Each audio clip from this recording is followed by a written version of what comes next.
Salut tout le monde! Bon bah voilà, c'est bon, enfin une vidéo sur l'isolation.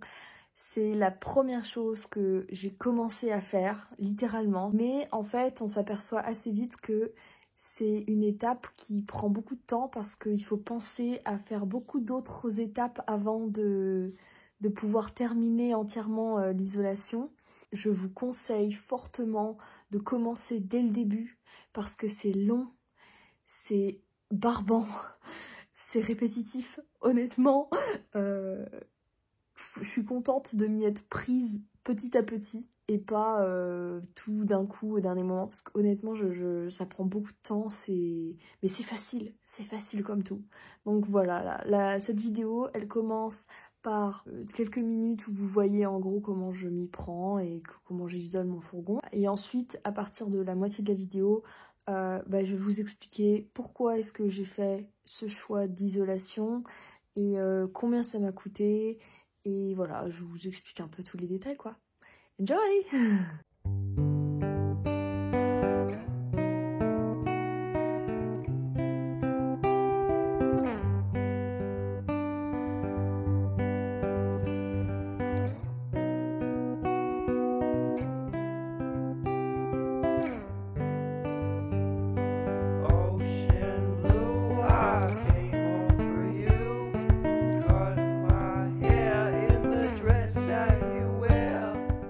De poser ma première bande d'isolation.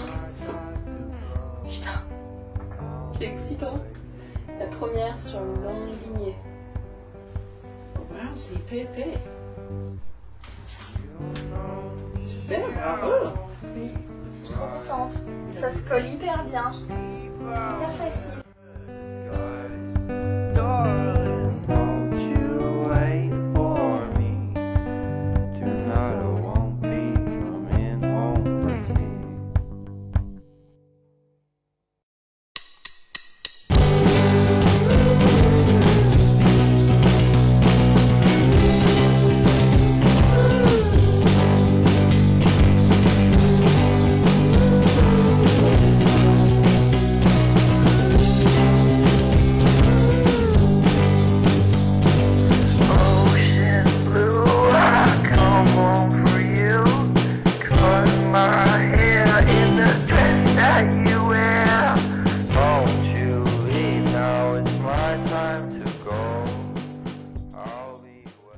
Dans ces portes arrière, en tout cas, je mets une couche d'Armaflex que j'arrive à mettre un peu en mode Tetris.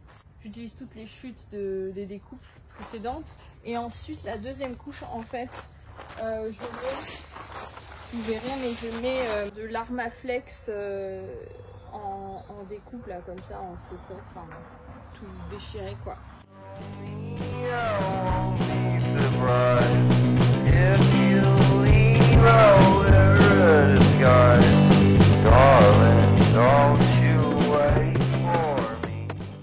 Et voilà, bon, bah là j'ai fait les deux portes en dessous, c'est super. J'ai officiellement utilisé tout un sac poubelle d'Armaflex en copeaux dans mes deux portes. J'ai acheté un gros bac et ça fait 2 sacs poubelles au total, donc ouais, je crois que je vais devoir en racheter parce que j'ai prévu d'en mettre dans tous mes renforts en fait. Qu'est-ce qu'il y a toi? Bon, j'ai pas tout filmé, hein, mais voilà, là j'ai isolé autour de la fenêtre, de ce côté aussi. Bon. Ensuite là, depuis il y a le lanterneau, donc tout mon plafond est isolé correctement. Vous voyez qu'à chaque fois j'ai mis en fait de l'Armaflex tape pour protéger.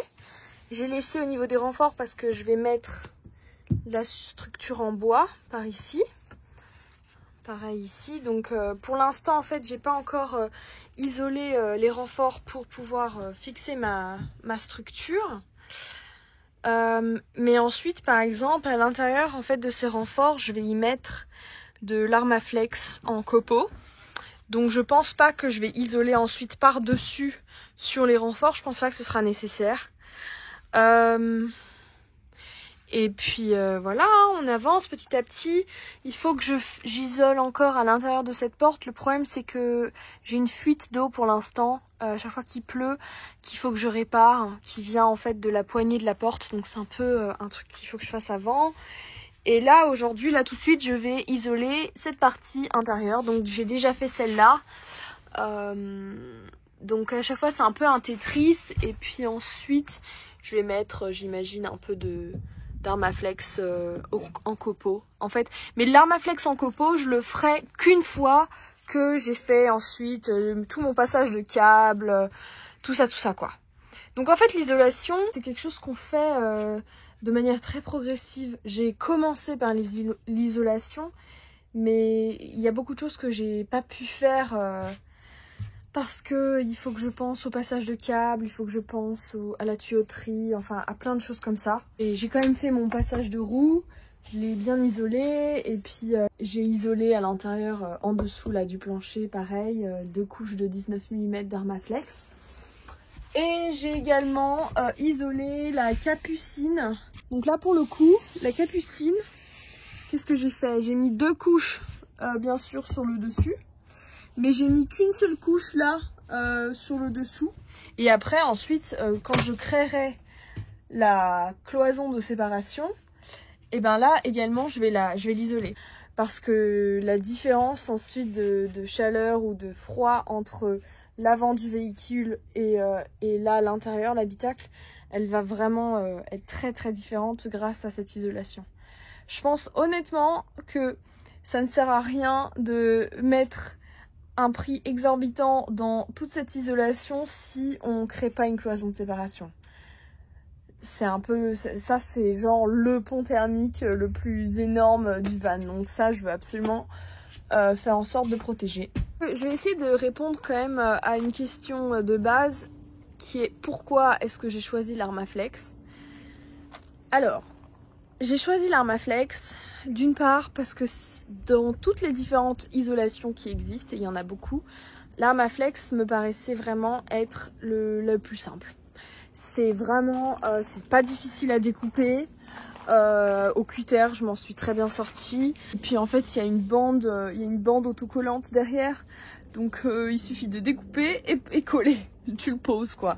C'est vrai que pour ça, c'était vraiment la solution idéale au niveau de la simplicité. Sinon, j'aurais fait le choix du liège projeté. Mais le problème du liège projeté, c'est... Bon, ça coûte cher également, mais on va dire qu'on est à peu près au même prix que l'Armaflex. Mais le problème, c'est que le liège projeté, déjà, il te faut tout le matériel nécessaire pour asperger le liège contre les parois, etc. C'est vachement plus salissant, c'est quand même plus galère. Et puis, il te faut quand même beaucoup de couches de liège projeté pour réussir à avoir cette épaisseur d'isolation. Et encore, ça n'en est qu'une. L'épaisseur... Là, l'épaisseur que j'ai d'isolation, je sais pas si vous voyez, mais c'est quand même vachement épais, quoi. Donc oui, le liège projeté, ça a été super, surtout d'un point de vue écologique, utilisation de matériaux naturels, etc. Mais c'est vraiment galère et j'avais pas envie de me prendre trop la tête et puis d'acheter du matos que j'ai pas pour le liège projeté. Ensuite, ce qui me plaît avec l'Armaflex, c'est que à l'intérieur de l'Armaflex, en fait, il y a toute une protection à l'humidité, contre l'humidité. Ce qui n'est pas le cas avec la laine de roche ou le trio fibre, je sais pas quoi. Ça, c'est quelque chose qu'il aurait fallu que je rajoute avec, je crois qu'ils appellent ça un frein vapeur. Il faut pas se tromper, il y en a un c'est un frein vapeur, l'autre c'est un pare-vapeur et il faut pas se mélanger, c'est pas la même chose. Mais un d'entre eux, en tout cas, il aurait fallu que je le rajoute pour protéger contre l'humidité. Donc c'est encore du travail supplémentaire. Tandis que là, avec l'Armaflex, tout est déjà intégré à l'intérieur contre l'humidité. Et ça prend pas feu. C'est un matériel qui est contre le feu. Et c'est cool ça, hein. Moi ça me plaît bien, on sait jamais, tu vois, je m'y connais pas en électricité, à tous les coups j'ai un petit court-circuit et mon Armaflex en fait il m'a protégé contre le feu. J'en sais rien, mais en gros c'est un bonus quoi, c'est pas mal. Ça reste un fourgon, hein, une cabine faite de tôle, donc on peut pas s'attendre à des miracles non plus, mais voilà, je pense que je devrais être tranquille quand même. Il devrait y avoir une belle différence de température entre l'intérieur et l'extérieur. En tout cas, je l'espère parce que ça coûte cher. Là, faut quand même dire que mon isolation, au total, elle va me coûter peut-être 1005 ou peut-être 1300 €, quelque chose comme ça. Donc c'est vraiment pas donné. Je me dis que l'isolation, par exemple, c'est quelque chose que je vais pas pouvoir l'améliorer parce que ce sera derrière le lambris, derrière tous les meubles, enfin... Je vais pas pouvoir, voilà. Donc je préfère en fait investir là l'argent que j'ai dans vraiment quelque chose de super quand il s'agit des choses auxquelles je vais pas pouvoir modifier. Donc l'isolation, je vais pas pouvoir la modifier, donc je préfère mettre un peu le paquet financier dessus.